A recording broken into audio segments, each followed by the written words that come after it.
Hey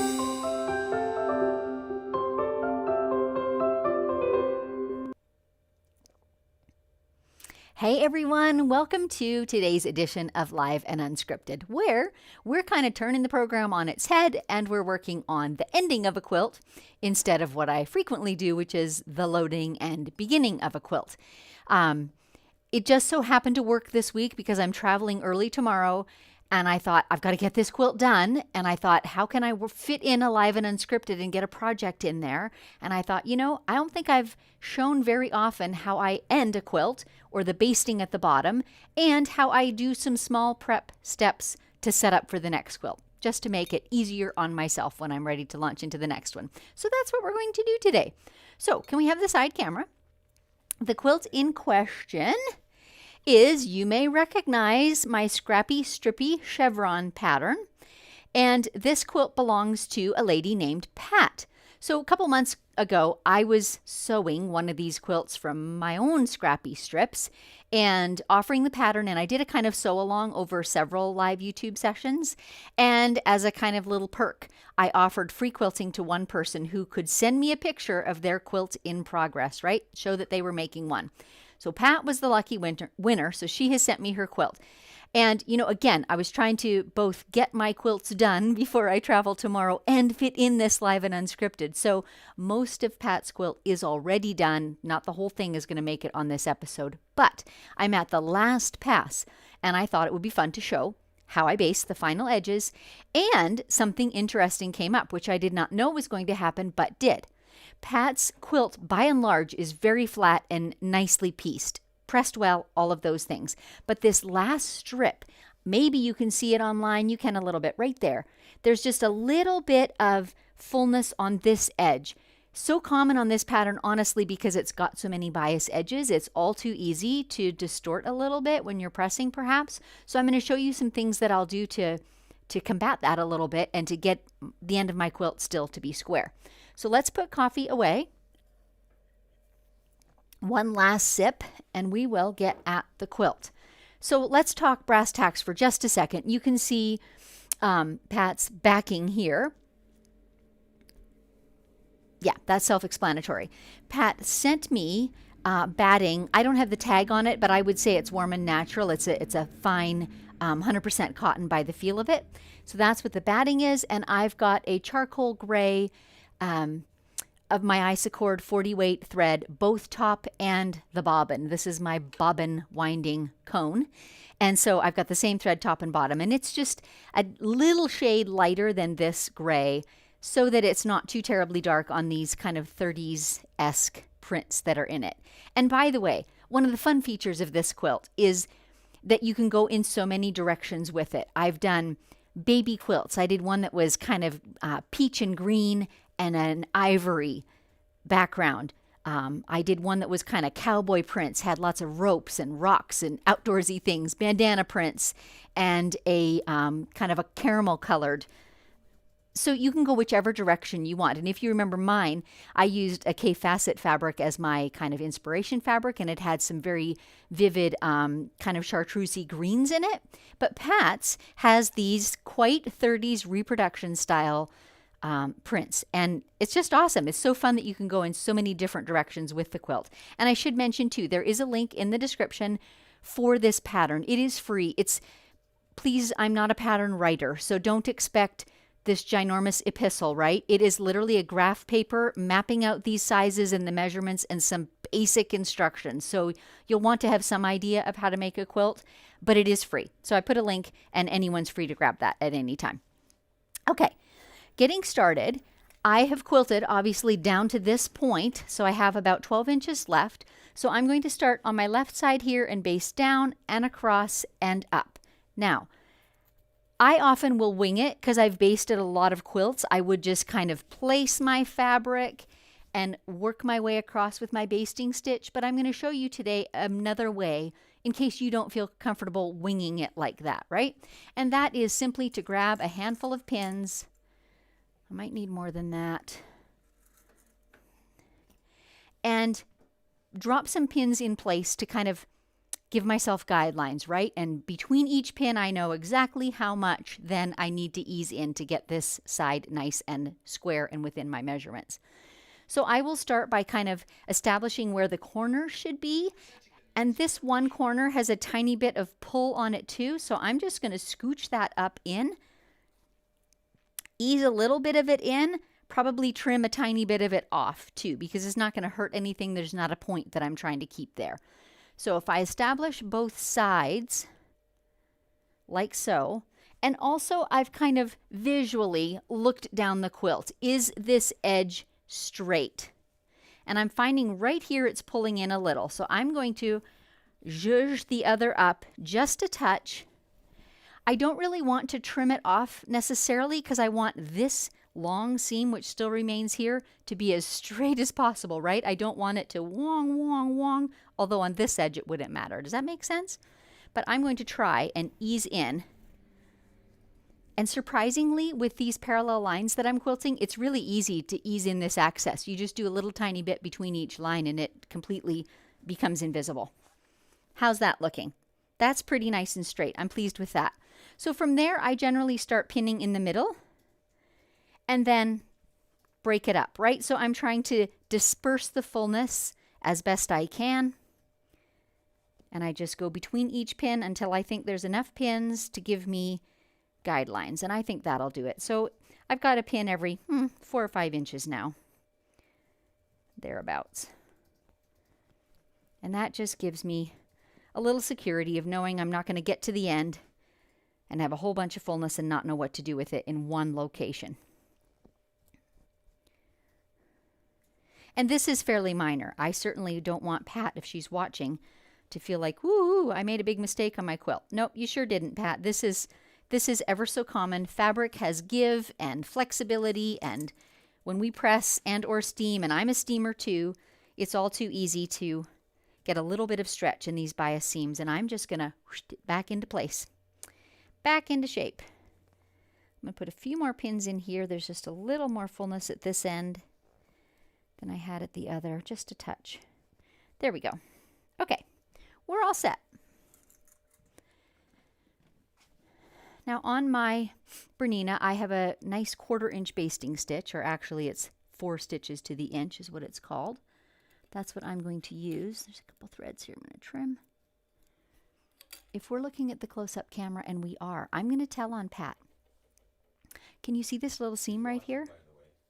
I'm so glad Pat is watching, because this is a good object lesson for all of you who maybe make a mistake in your quilt, or maybe you're short on one fabric or whatever. I see this pretty frequently where a seam is put into the piecing. Now, Pat added on to this whole chunk, so clearly she had all these little seams to match. She did a great job of matching them, and there's no shame in that. So I show you that, and I tell you, I do this on a lot of people's quilts. My bobbin thread is catching. I can feel it, so I'm just going to reload that bobbin. I just put a fresh bobbin in this morning, by the way. Oiled my machine before we started. So we're all set to go. If I can get that bobbin back in. Oh, there we go.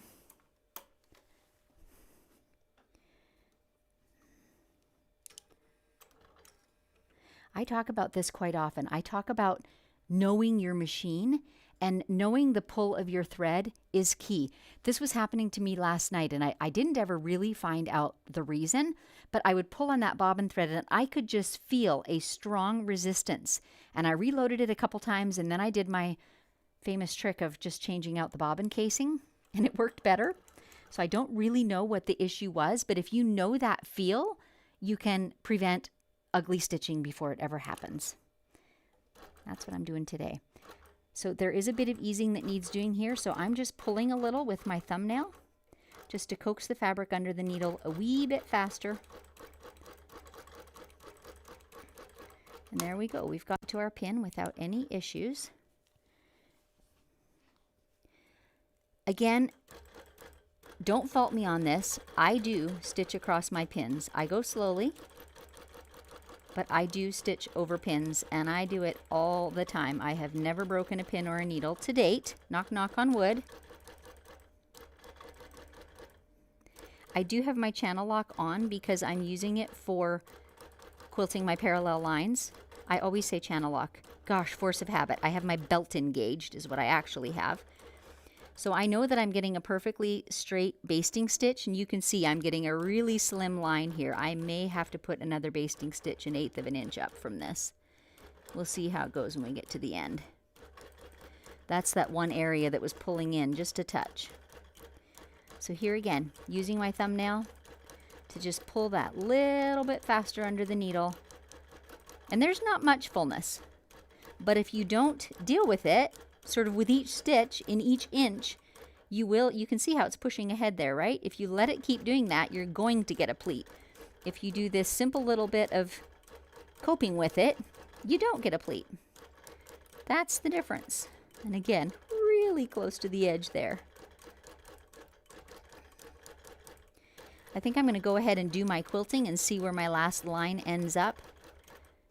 And if it's really close to this edge, I'll just trim it and call it good. Because I will trim this quilt before I send it back to Pat, ready for binding.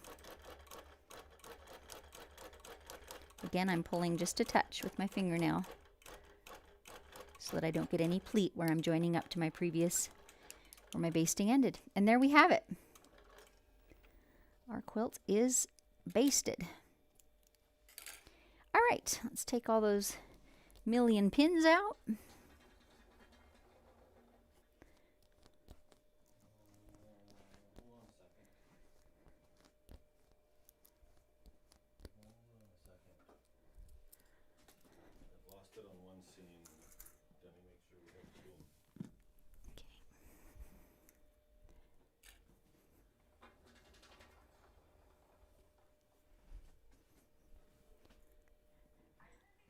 I'm just pausing talking for a second as Mr. Producer is doing some troubleshooting. Not sure if you're able to hear me at this moment. How we doing, Dave?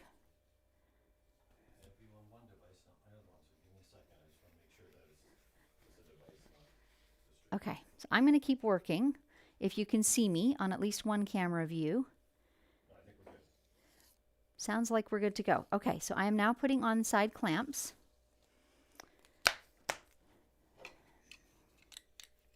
Getting everything squared away.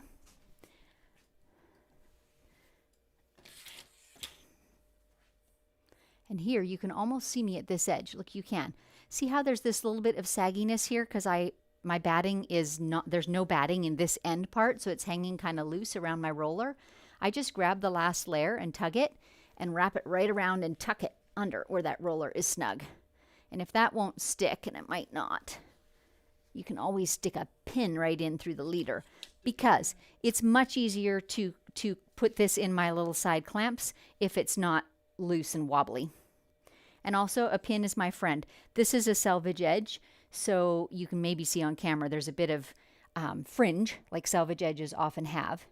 And that can be tricky to get into these channels of my E-edge clamp. So I'm just running a pin along it to coax that right into that little channel. Boop, in it goes. We're happy campers. All right, I think we are all set. We don't need any magnets because we've got our basting line, so everything is squared away. Now, one last thing I'm going to do. I'm spacing my lines 1/2 inch apart, and it varies how I do this. Some days I just do it by eye.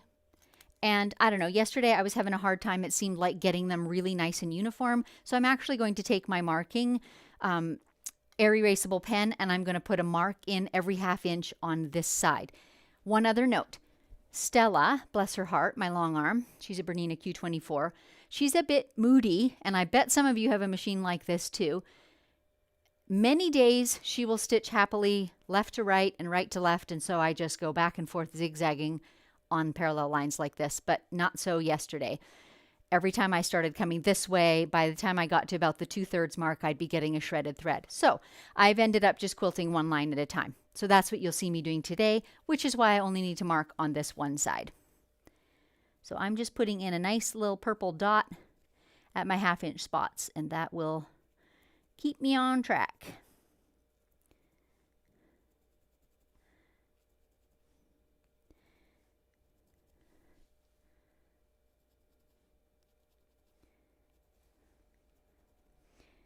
As a side note, I am an absolute fan of straight line quilting. I mean, this is a fairly contemporary quilt, and so it lends itself, but even on, I don't know, I've done it on panels, I've done it on more artistic quilts. I did it on my giant K-facet bowls and vases quilt, which is bold colors and patterns against each other. And straight line quilting to me does such a good job of taking a backseat role and just adding overall texture. But really what shines in this is the fabrics and those graphic chevrons, and I love the effect of it. So what I've got my machine set up for is I've got my belt on that holds my machine in place this way, right? So it's my, I don't even know which axis that is. So it will stay in a straight line as I'm moving left to right, right? It moves freely that way, but not freely forward and back. So I have to joggle it a little bit to get it on the line that I want. But once it is established there, I do a little lock stitch just within that binding area. And then we're going to race across the quilt. Oh, we're going to take our basting stitches off first, aren't we? I'll keep it fairly slow because it really vibrates. The camera really vibrates. Typically, I would go faster than this.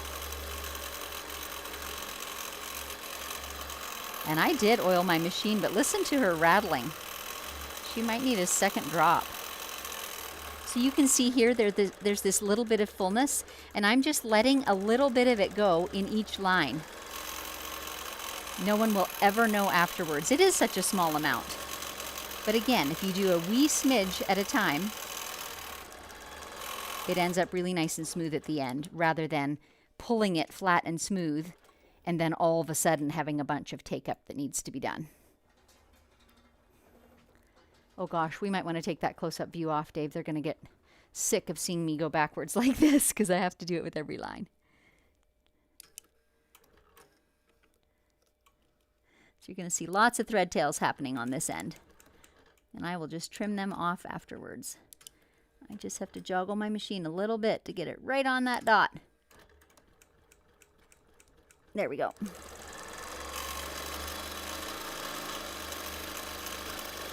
That sounds a little better already. The oil is just distributing in there clearly. Maybe. Okay, I want to show you a couple other things about straight lines that might be helpful for you. Often when you quilt straight lines and you go, it doesn't happen as much this time because I'm going all in one direction, but sometimes when you're going back and forth, it pushes the fabric a little bit and then a little bit in the other direction and then a little bit in this direction, and you get these kind of pulling lines. The way to avoid that and the way to deal with a little bit of excess is to just put the weight of your hand on what's already been stitched. Much like our basting, we're just pulling it a tiny, tiny bit faster under that needle than it would go on its own. So that's all I'm doing, is dragging my left hand with a little bit of weight behind the needle.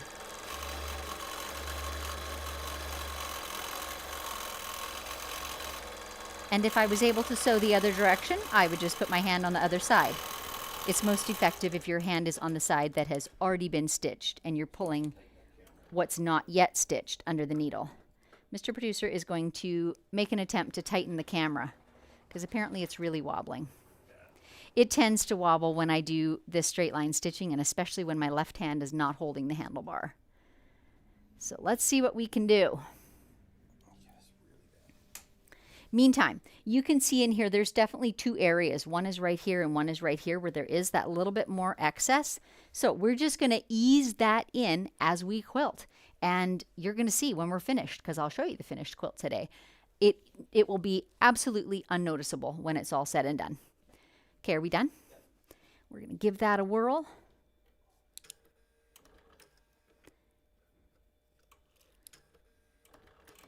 So today's episode is probably going to be a bit shorter than some of them are. We do have a time limit today because I am traveling early tomorrow morning. I'm actually flying into Toronto tomorrow morning, Toronto, Ontario, Canada, visiting some family and combining that with attending a conference next week. So I fly out, as my one cousin says, at the crack of stupid. That's what time I'm going in the morning. So here, I am smoothing the fabric, and this is like one step up from weight of your hand. This pulls it even more quickly under the needle. So those are just 2 tips that I've learned over the years for managing fabric fullness. One is the weight of your hand or tugging a little on the area that's already been stitched, and one is scooching the material that's not quite stitched yet under the needle faster. Let's move off to the side. I'm going to give Stella another drop of oil. She seems to be thirsty, bless her heart. And if there's one thing it's easy to do, it's give Stella a drop of oil.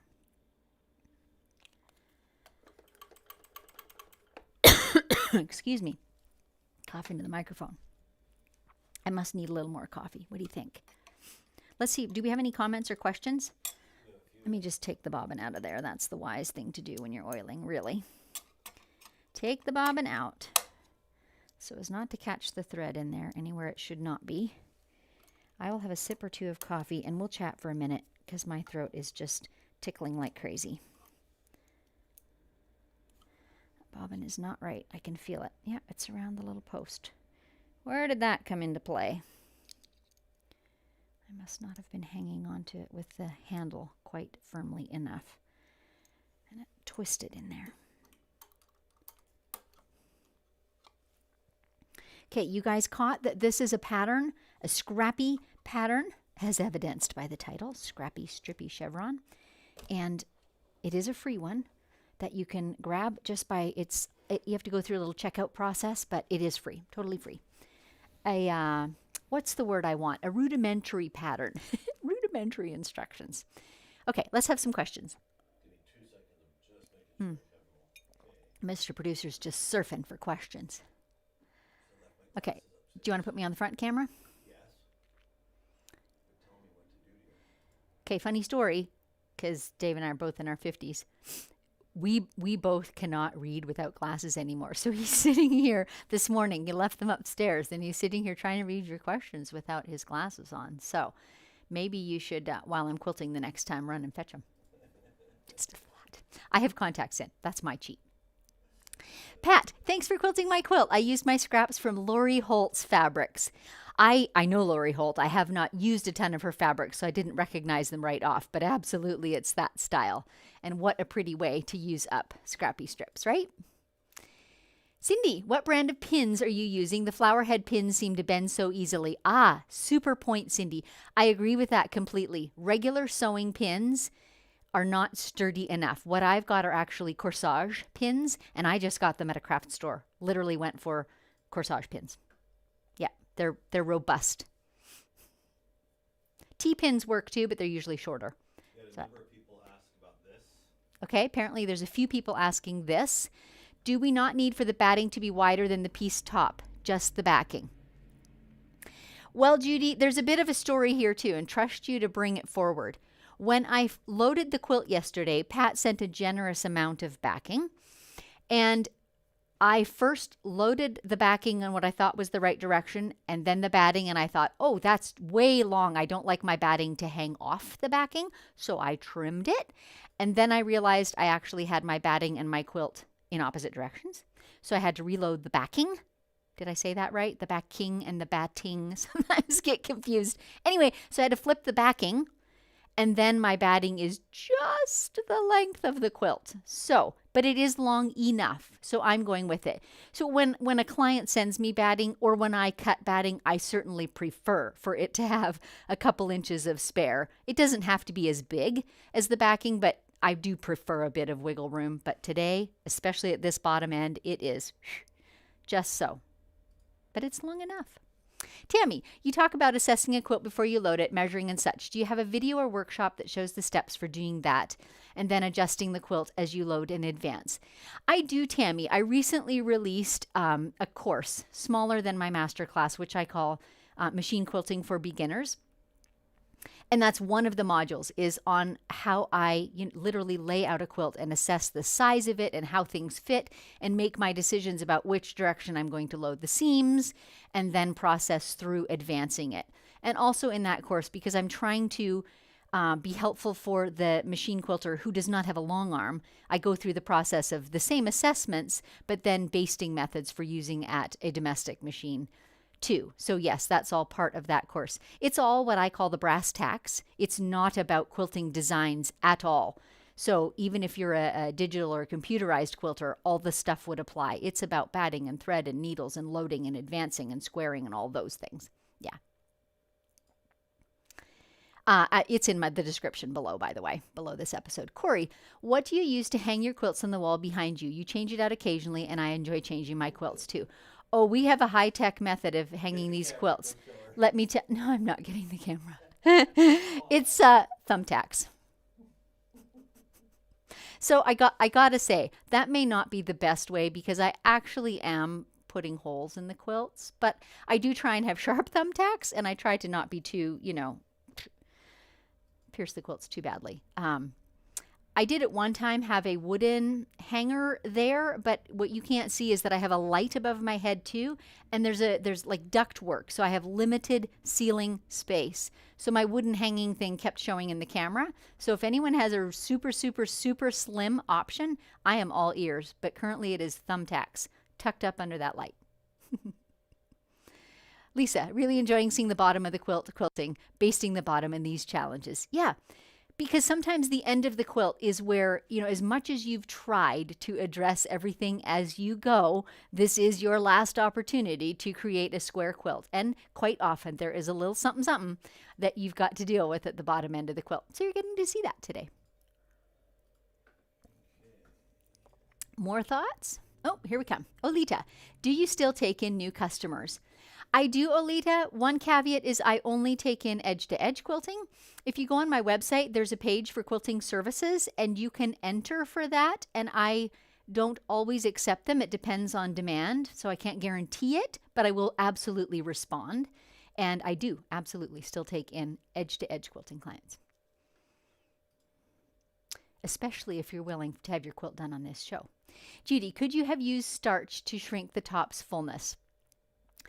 Very possibly I could have, Judy. It really only appeared in this last strip, and it's well within what I can manage just with the quilting, so I choose to not add that extra dimension. If I was going to starch it, then I would have to wait for it to dry or get out my steam iron or whatever. This is well within the capabilities of just managing as I quilt it, so it's easier, in my opinion.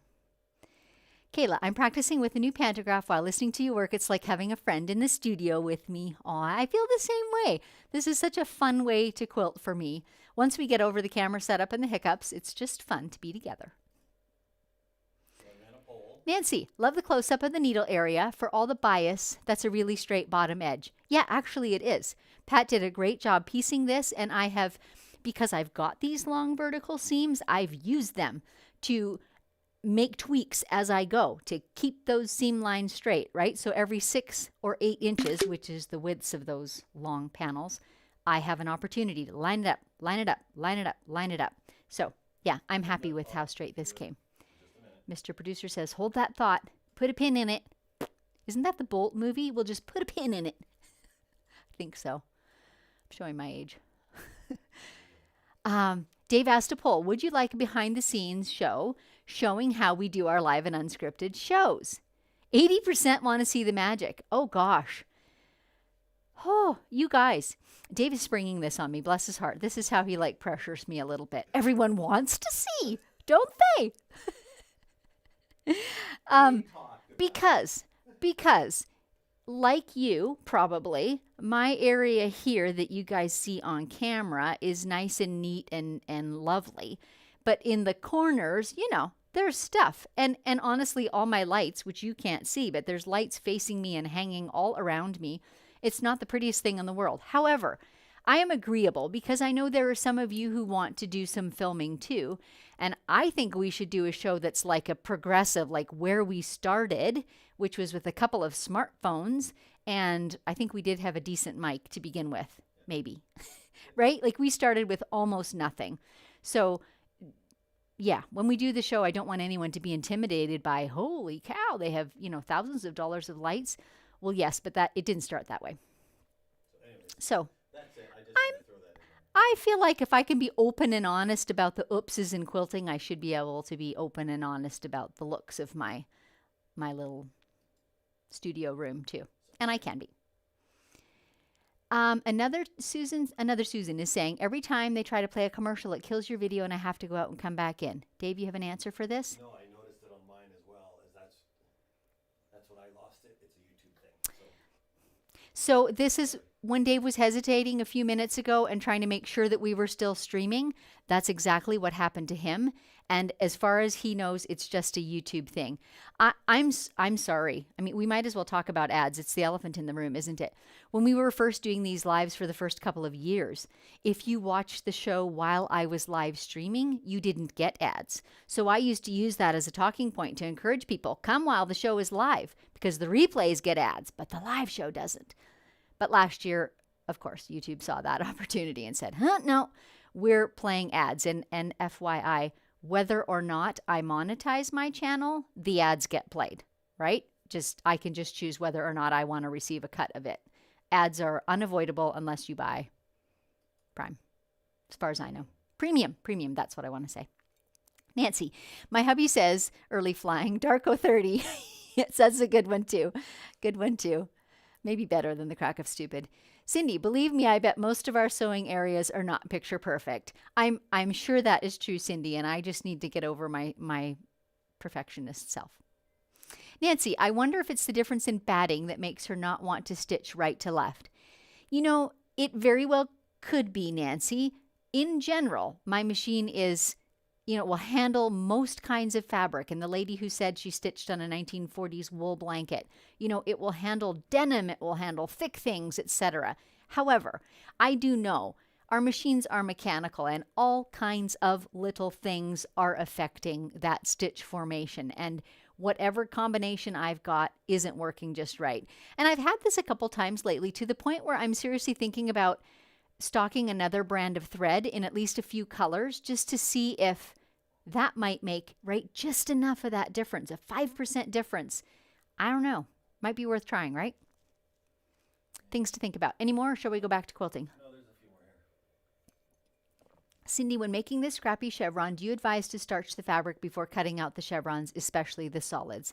I'm going to say, especially if you're not a super experienced sewer, that would be good advice.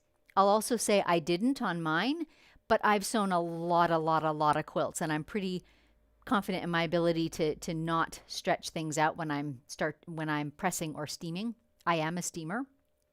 So it would be wisdom. It's a fail-safe, a help for sure. And maybe even to starch the strips before you cut them, subcut them into the diamondy shapes, right? Before you have those bias edges. Not a bad idea. I love my straight-edged pressing surface. I think a lot of quilt makers have already gone this route. We've stopped using an ironing board, which is intended for garments, and it's got all the curved edges, right? And we've got some sort of straight surface. I like that because then when I'm sewing these long strips of scrappy bits together, I can line them up along that straight edge. So there's no warpage, right? When I'm pressing it. So whatever you can do to keep the thing straight and firm, and starch will always help. Carol, I use T-pins to hang quilts in my store. Another local store uses magnets to hang quilts. So the magnets would be affixed to the wall, one side of them, and then magnets that pull through. That's not a bad idea, Carol. I might give that a whirl. Thank you for that tip. Actually, I'll get Mr. Producer right on that.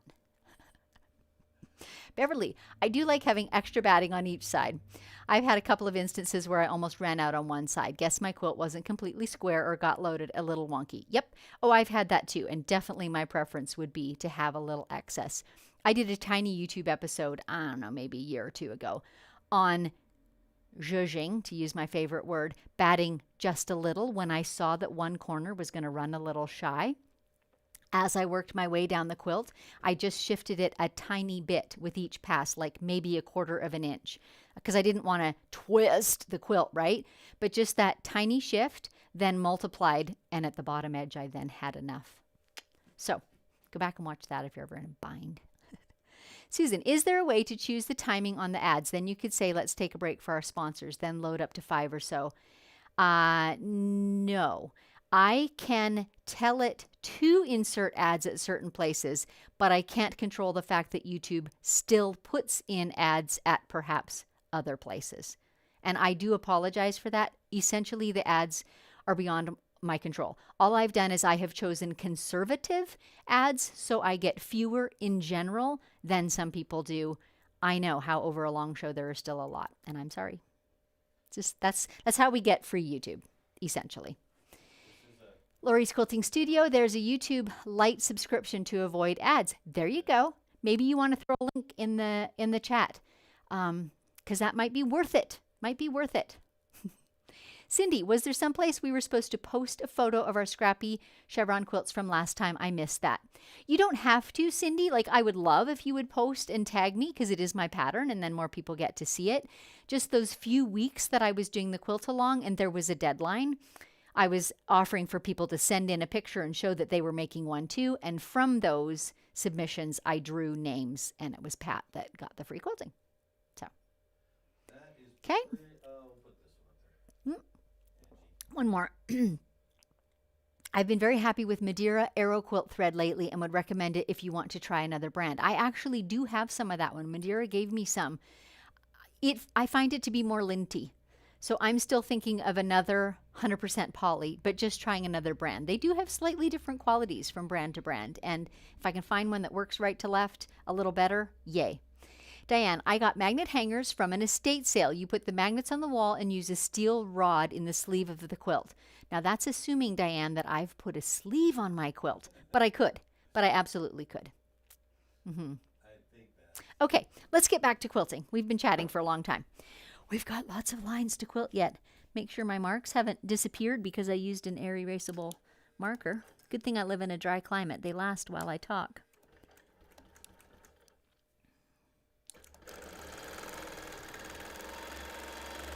I will hold the handlebar as much as I can to reduce the vibration.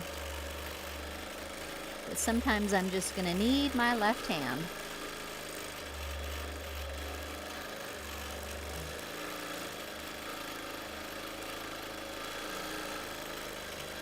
And like I said, I would typically zoom along a little faster than this, but it's noisy and it vibrates much worse, so I won't do that to you guys on camera.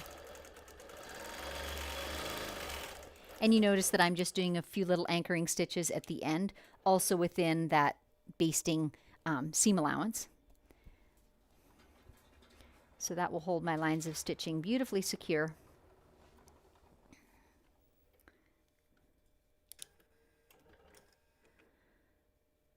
I do try not to put a stitching line right in the seam allowance, and this one's going to be pretty dang close. So I might make this one just 2 or 3 threads wider. We'll see if that works. Just to try and have our stitching not be right in the seam line. Chiefly because if I can help it, I don't like it to sort of fall on and off. It's like stitching in the ditch and catching that edge. Yeah, this one is not perfectly straight, this seam line. But it's the first one, honestly, that's off by even 1/8 of an inch, so I'm still content. I hope Pat is too. And now I'm using my fingers to just scooch that fabric under the needle just a tiny, tiny touch faster. And I'll continue to do that in these places that have a little bit of easing. And like I said, it's going to be absolutely invisible to anyone looking at the quilt after the fact. It's so little and it's dispersed over such a great distance. It'll be lovely.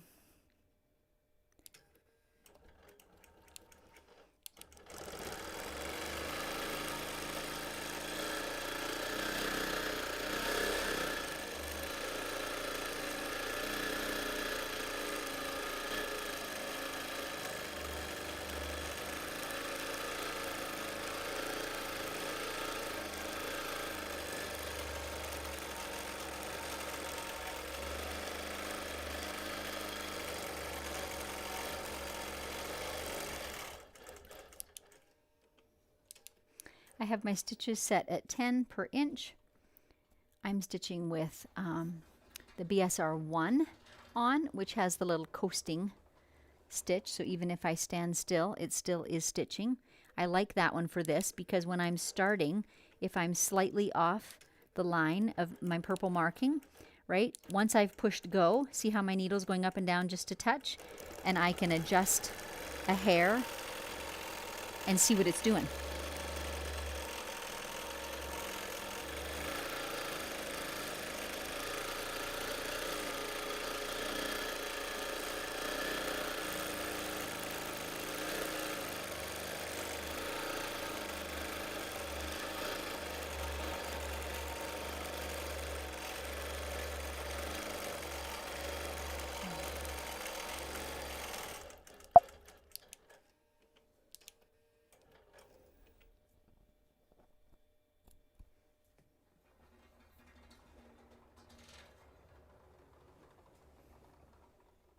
I mentioned briefly, one of you was asking about the sort of beginner foundational steps of loading a quilt, squaring, advancing, and so forth.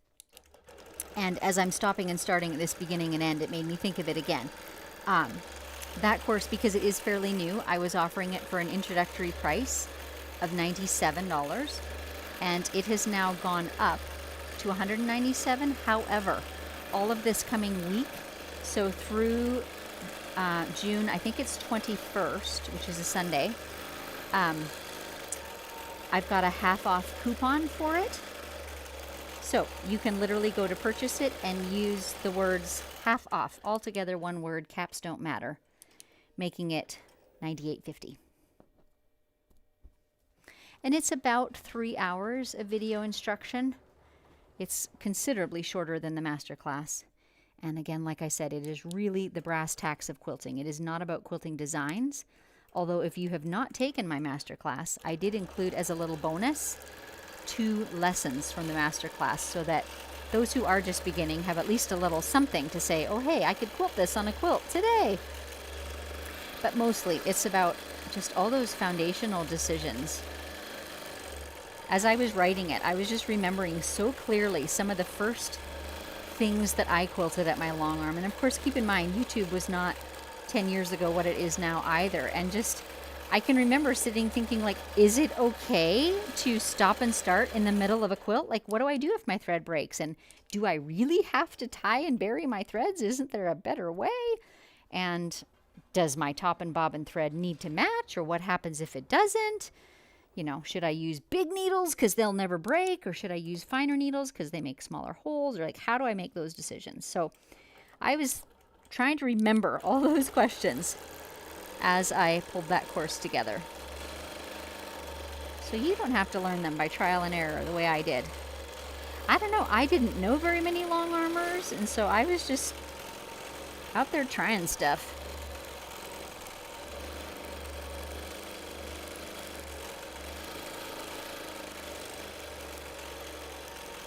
It was a couple years into my long arm quilting journey when I found and joined our local long arm quilters guild, and that was a godsend because one of the features of that guild is that each time we would get together, and I think we had quarterly meetings, we would break out into smaller groups by brand of machine, and that was super helpful to be able to stand with, you know, 4 or 6 ladies that have the same brand of machine that you do and say, what does this button do, or how do I deal with that?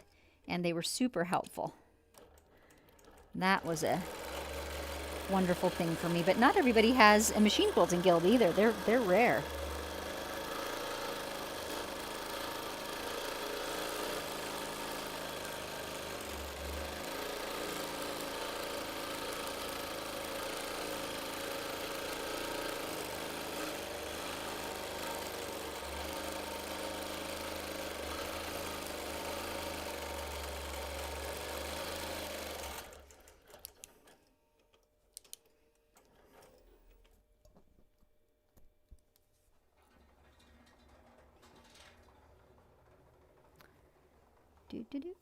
We're getting there. It always amazes me how when you add the quilting layer to a quilt, it just stops looking like separate and distinct pieces of fabric and starts looking like a quilt. A cohesive, beautiful whole.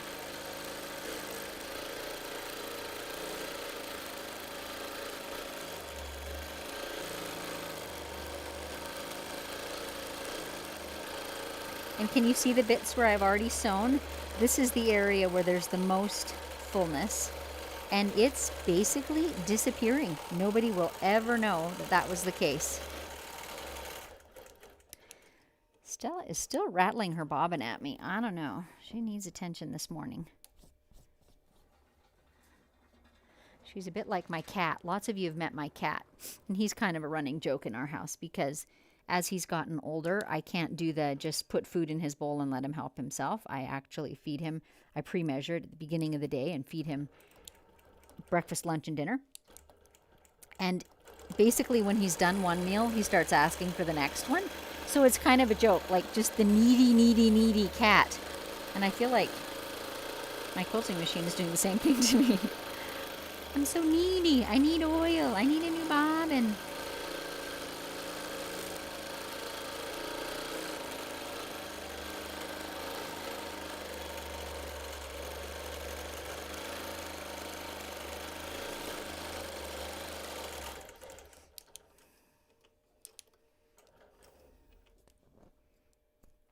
All right, for anyone who is just joining, let me give you guys a quick rundown.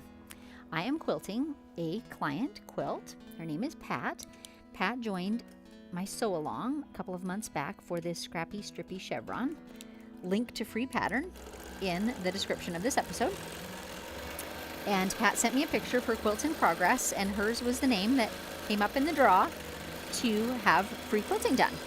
So I'm quilting these parallel lines exactly like I quilted on mine. They're 1/2 inch spacing. And I'm keeping them perfectly straight by engaging the belts that I would use for my computerized system. So actually just one belt to keep horizontal lines perfectly straight. And I have pre-marked the lines on the left-hand side of my quilt every 1/2 inch. And I could, and ideally would, just go back and forth, back and forth, back and forth with these lines. But Stella, the long arm, today does not want to quilt from right to left, and so I'm starting at the left-hand side with each one, which is not the end of the world. It's a lot of thread tails, but it really does not take much longer. What else? I'm using Isocord 100% poly thread in a charcoal gray color that's just a tiny, tiny touch lighter than this charcoal gray background. Pat used her scraps of Lori Holt fabrics for her strips.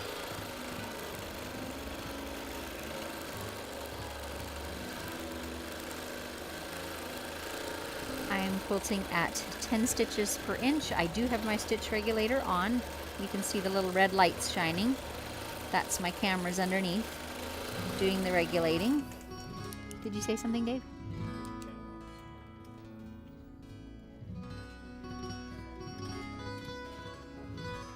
Okay, apparently a few people have asked what I'm using for channel locks. So I know I say that phrase so often because that's what my early machines had, was like a magnetic lock. This machine, if you did not have a computerized system on a Bernina, you can also attach magnetic locks to them. But my machine, because I do have the Qmatic computerized system, I have belts which I can engage. So there's a vertical and a horizontal belt, and I can literally attach it with the flip of a lever, and then it controls or halts the movement of my machine in that direction. So I've got the vertical one engaged so that it cannot move vertically. So it holds it in a beautiful straight line. If you have the magnetic channel locks, same thing holds true. You would put that magnet on to hold your wheels to make a perfect horizontal line, but not be able to move vertically. And that's how you get lovely straight lines. You obviously could quilt this with a ruler. I feel like it would be quite time consuming.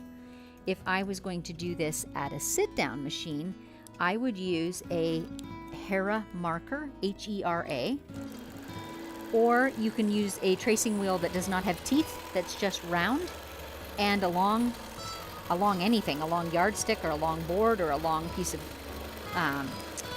sign-making core, whatever you have that's long, and I would literally draw, in quotation marks, straight lines on my quilting surface. And what a Hera marker does, it's like a plastic knife is essentially what it is. And it creates a very delicate little crease. And that crease does not go away. Like, you can fold that up and work on that quilt day after day, and that crease will stay there until you quilt it. And it's a really simple way to mark straight lines. Another way is blue painter's tape, but of course you have to deal with having tape all over your quilt then. But so that's how I would do it if I was working at a sit-down machine. I would pre-mark the lines. And I suppose you could do it just with, many machines have a attachment that you can put on that provides you even spacing with a previously stitched line. You could do it that way too.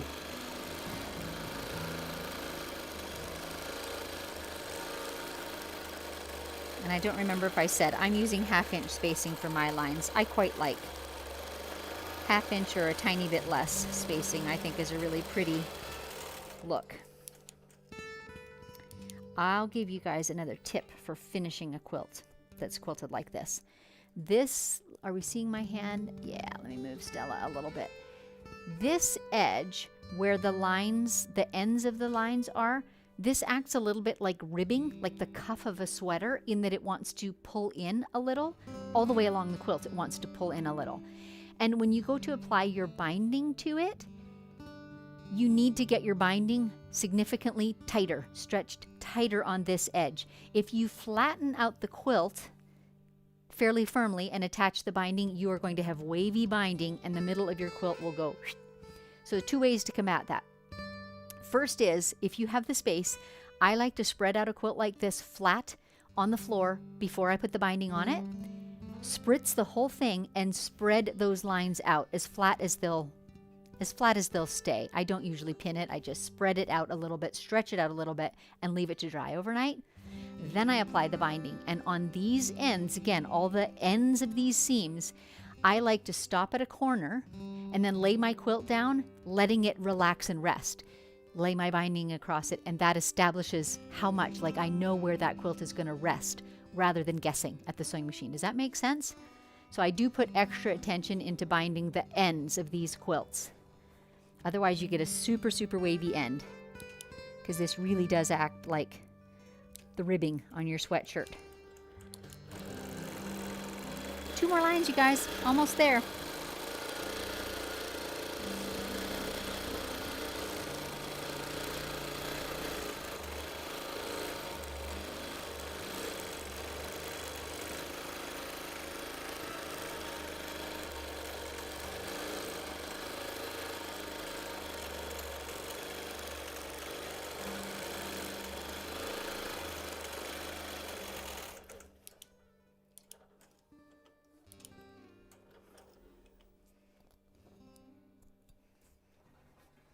And 1 more.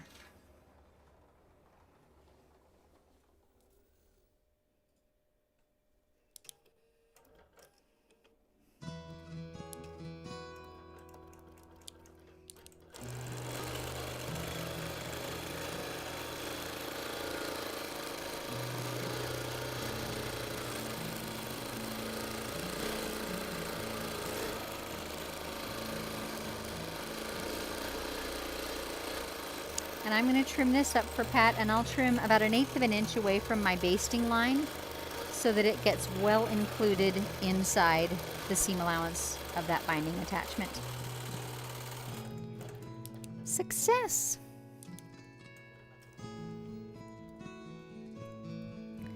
All right, let's move Stella to the side. I'm going to take a second and just, usually I use bigger scissors, I don't have them handy, but I'm just going to cut off all these long tails. I do trim the quilt with the rotary cutter and they would all come off then, but then I've got all these loose threads flying around, so it's easier, in my opinion, to just give them all a quick shearing right there. And absolutely, you could save a bunch of these threads for hand stitching. Am I doing that today? No, I am not, but you sure could. You sure could. Okay, let's take all our apparatus off. We're going to dismount the quilt and have a look at it, and then we're going to set up the frame ready for the next quilt, which coincidentally is also straight lines. Oh, I got to show you guys. Can they see this end? Not really. I'll do it at the other end where you can see me better. Okay. I'm doing this just as a force of habit. So here's my leader, right? I just grab it and pull it up over the rail and take my little elastic clip, which you can kind of see, and you'll see me at the other end, and clip that so that this stays up, because this is where I want it when I go to load my next quilt. I go ahead and engage my ratchet so that it stays right there. Sometimes this is much lower down and I roll a bunch up, but for today's purposes it was close by. But I just flip it up over the rail and clip it at both ends. You should be able to see me at this end. And generally speaking, I keep my front 2 elastics just for that purpose. When I need to, I'll move them out and use them throughout the quilt, but generally they hang here just at the right length for this process. And then I can pull my red snappers off, or whatever your loading device is, pins, magnets, whatever it is. Pull it off. And now this is right in place, ready to load my next quilt. So on the other side, we'll unroll.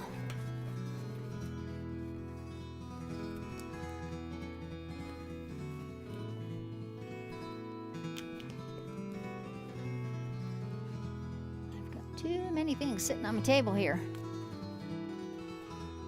There we go. Tough. I want to show you the quilt before I prep that back rail. Okay. This is so pretty, Pat. Oh my goodness. And now you can see, like I said, the sort of magic that happens when you apply quilting, and now you lose that. That does not work very well, Dave. It doesn't work well, and I think the other was better.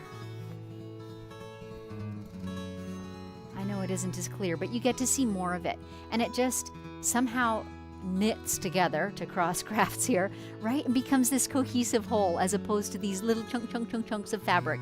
And now you just see all those gorgeous, gorgeous colors. Here's the backing. Mr. Producer is going to get the handheld camera because he feels like you're not getting a good enough view of it.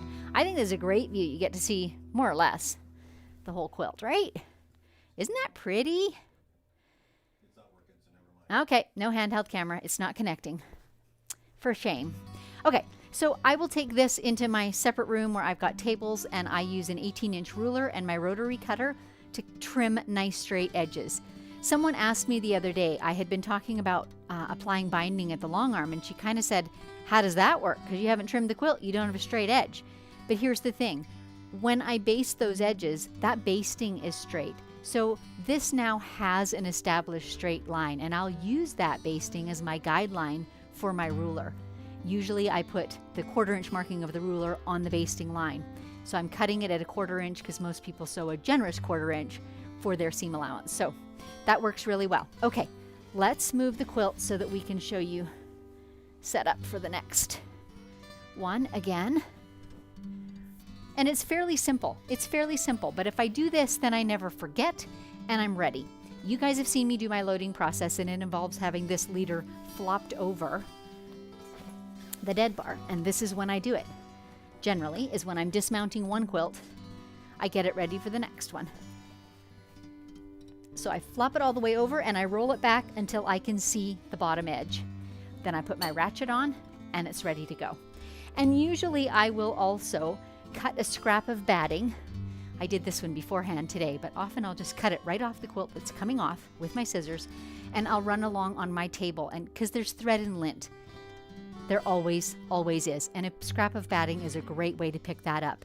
I do regularly bring a duster down and or a cloth and clean thoroughly. But between quilts, if I'm doing a couple 3 quilts in a day, this is a great way to just capture the lint and fuzz, you know, that's been flying around in the room. So perfect.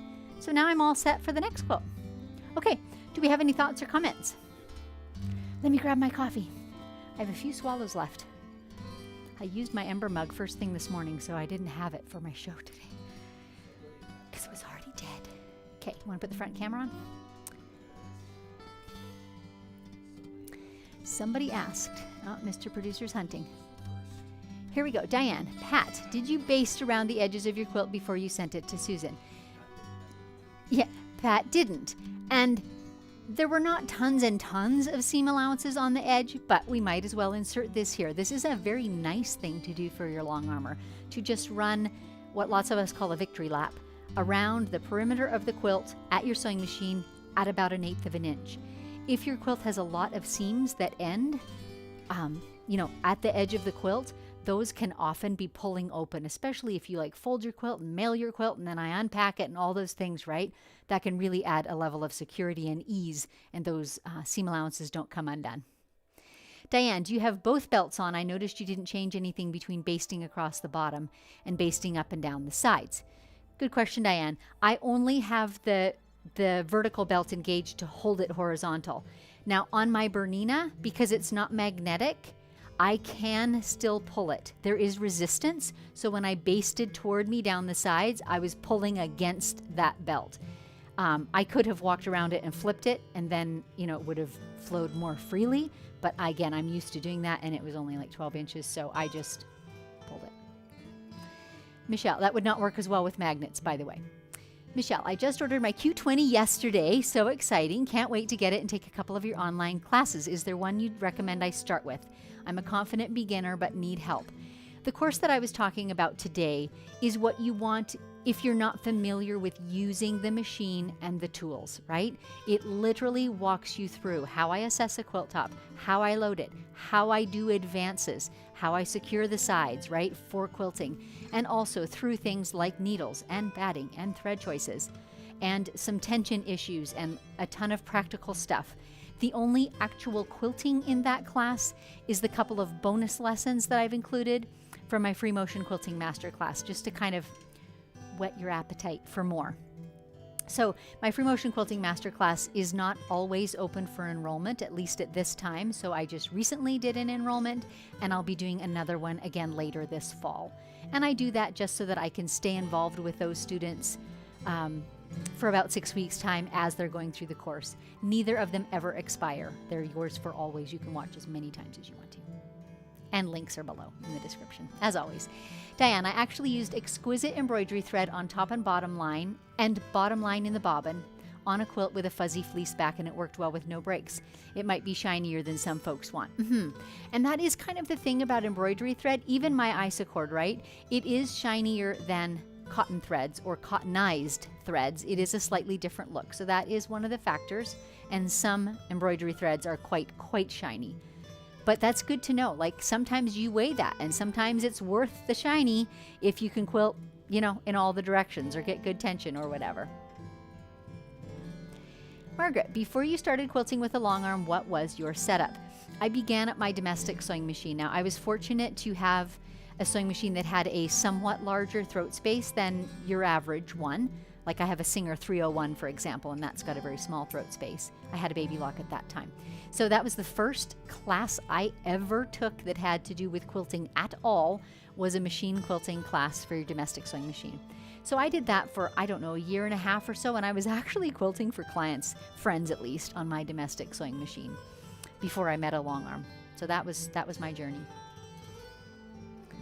Jackie, do you have any channel locks on, or are you just winging the straight, even lines? Why aren't you going in both directions? You might want to watch the rest of the show, Jackie. I do have my belt engaged to keep the lines straight, right? I measured them to get the lines evenly spaced, and I'm not going in both directions because Stella, the long arm, was being a stinker and didn't want to and kept shredding my thread. So I decided it was faster to just go one way. Some days she does go both ways happily.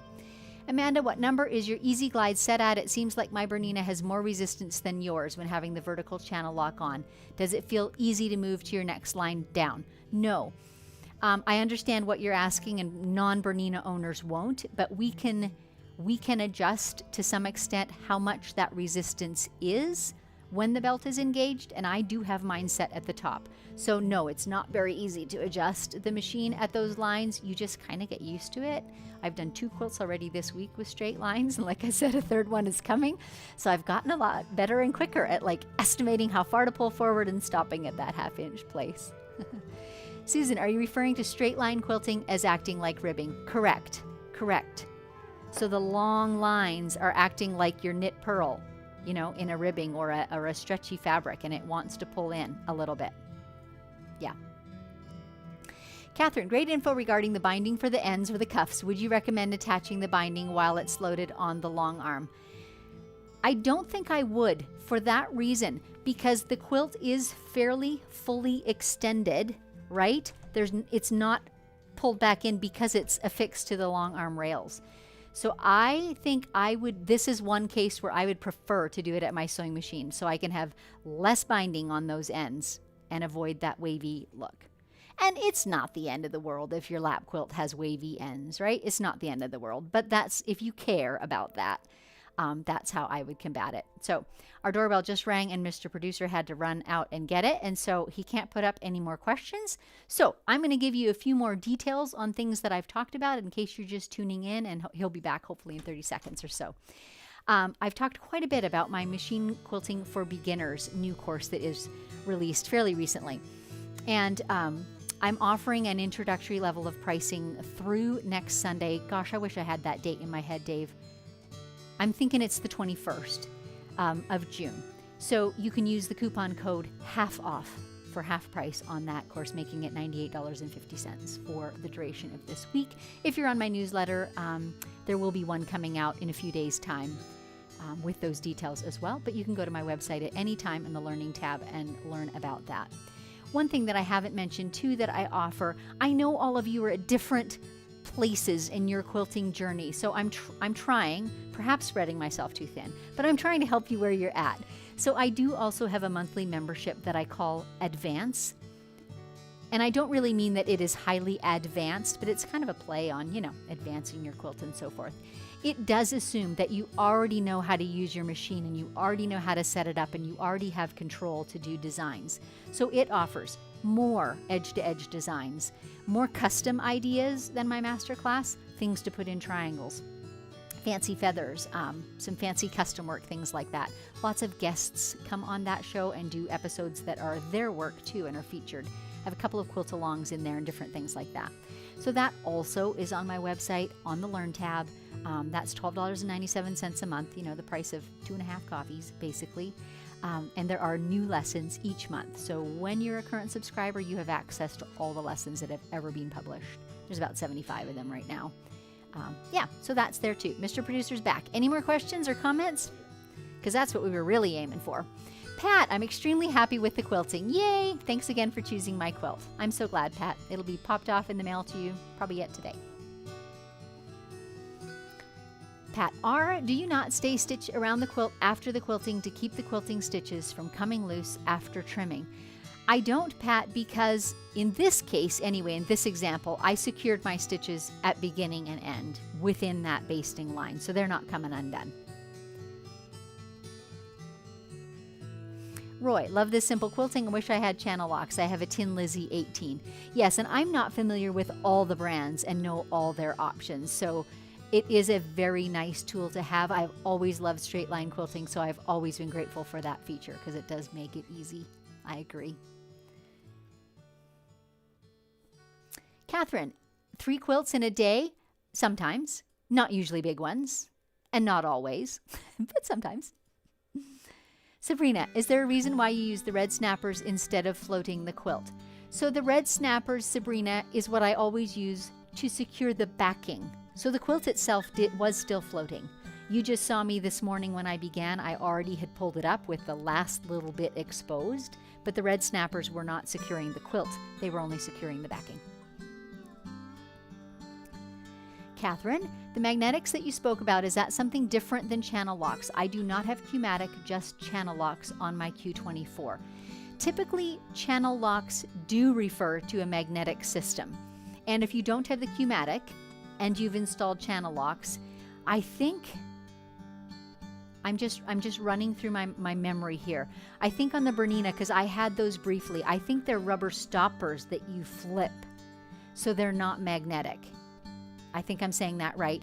On my Gamble machine, they were magnets that held your wheels in a particular position on the rail, right?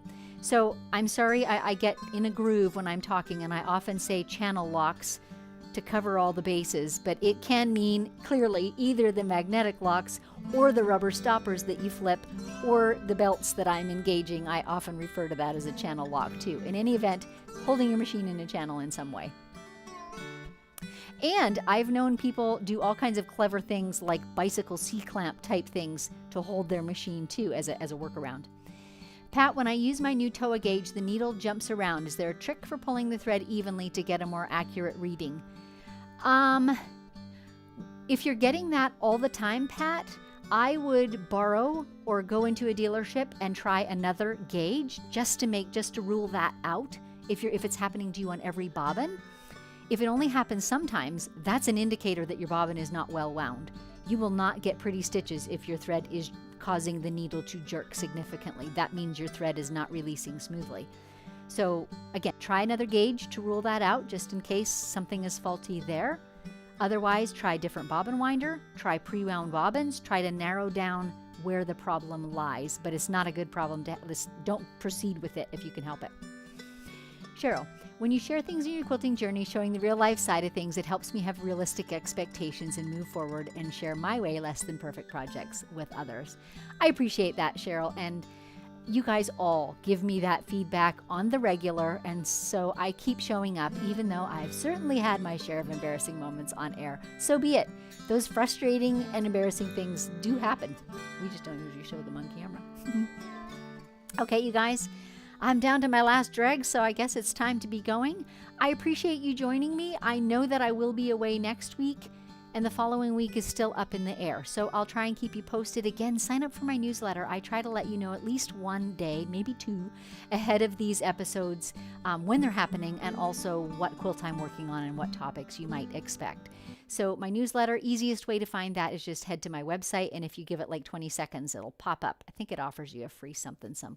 Anyway, that puts you on my newsletter. So love to see you there. I tell a lot of stories in my newsletters and try to be engaging and helpful, and I love to hear back from you guys too. Some of you reply, and I always love reading those and appreciate it. Thanks for joining me today for Live and Unscripted, and I will catch up with you next time.